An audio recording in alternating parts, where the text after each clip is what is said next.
Bertrand, ça va? Ça va très bien, on a d'y être. Bon, on a d'y être, 16e édition de la montée la plus dure d'Europe. Et toi, tu as repris il y a 4 ans. Tu étais toi-même marathonien? J'ai toujours aimé courir. Ça fait maintenant 15 ans que je fais de la course à pied, à la base plus du trail. Mais justement, moi, c'est mon oncle en fait, qui a organisé l'événement avant pendant 10 ans. Et un jour, il m'a dit, mais vas-y, prends un dossard et tu viens courir. Et du coup, je l'ai faite 5 fois cette course. En tant que participant du coup et j'ai trouvé ça juste génial. Pourtant j'aime moins la route, mais il y a quelque chose d'atypique, de mythique sur cette course. Et du coup, quand il m'a proposé de reprendre l'organisation en 2022, j'ai dit trop bien quoi. C'est une course dans mon village. J'ai envie de la faire rayonner et de poursuivre un petit peu ce qu'il avait fait pendant 10 ans. Donc non, je suis hyper heureux d'avoir pu la courir et de pouvoir l'organiser aujourd'hui. Alors, la montée elle est plus connue pour les vélos. On peut venir n'importe quelle période de l'année, il y a des gens à vélo. Mais il y a aussi les gens qui courent. Le vélo, le Tour de France qui va y passer dans quelques jours. Tu le fais régulièrement, toi, au courant? Euh, Le Ventoux, c'est mythique. C'est mythique par le vélo, hein, par le Tour de France, on va pas se mentir. Mais il y a de très très belles courses en trail. Il y a le trail du Ventoux, il y a le Grand Raid du Ventoux, il y a de magnifiques courses qui arpentent les sentiers du Mont Ventoux. On a maintenant le Sommet du Ventoux par la route. Et puis moi, forcément, je fais beaucoup de trail, beaucoup de courses à pied et de vélo. Et du coup, c'est mon terrain de jeu, quoi. Je m'éclate sur le Ventoux à le monter régulièrement quand je peux, quand le temps me le permet, entre Quand il n'y a pas guillemets. de vent.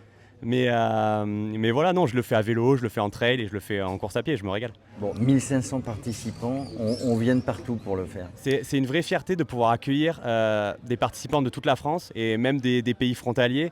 Je crois qu'on a plus de 90 départements représentés. Et c'est des gens qui, pour la plupart, vont découvrir le Mont Ventoux en fait. C'est des coureurs donc, qui n'étaient pas forcément venus pour le monter à vélo.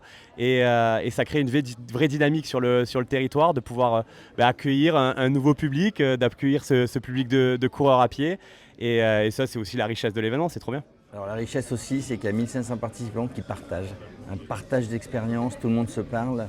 Les cadors, j'allais dire, et puis les primo Ventoux. Non, mais complètement. Et je pense que tous les athlètes, quand ils en ont parlé, c'est un vrai défi contre soi-même. Et quand on fait un défi contre soi-même, on n'est pas contre les autres. Et du coup, tous les participants qui sont autour deviennent un petit peu des alliés. Moi, je sais que quand j'y ai participé, tu te retrouves avec des personnes avec qui tu partages la course pendant quasiment sur tout le parcours et t'es pas en concurrence avec eux, tu es justement là pour les aider quand ça va un petit peu moins bien et c'est aussi ce qui fait la beauté de ce semi-marathon du Mont Ventoux-Kookabarra, c'est que les gens se retrouvent sur un défi qui est juste un peu hors norme. Faire 1600 de dénivelé sur 21 km, c'est quand même quelque chose d'assez atypique et voilà, le but c'est d'arriver au sommet, peu importe le chrono, donc à partir de là, tout est dit.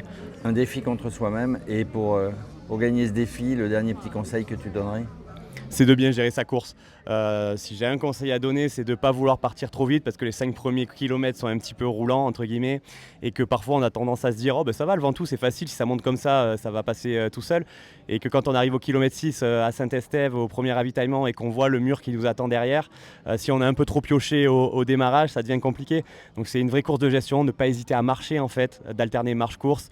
Voilà, comme je le disais tout à l'heure, on ne va pas chercher un chrono comme sur un semi-classique, on va chercher une arrivée et voilà, peu importe le chrono, et c'est ça qui est important, de bien gérer son effort. Voilà, on y va au train, on s'emballe pas. Ah non, mais complètement, il faut bien gérer son cardio. Moi, je ne suis pas un expert du cardio, mais je peux vous dire que sur cette course, j'essaie de vraiment bien le gérer parce que quand on commence à être dans le rouge, vu le profil de la course qui est en montée continue, on redescend jamais en fait. Donc, se préserver.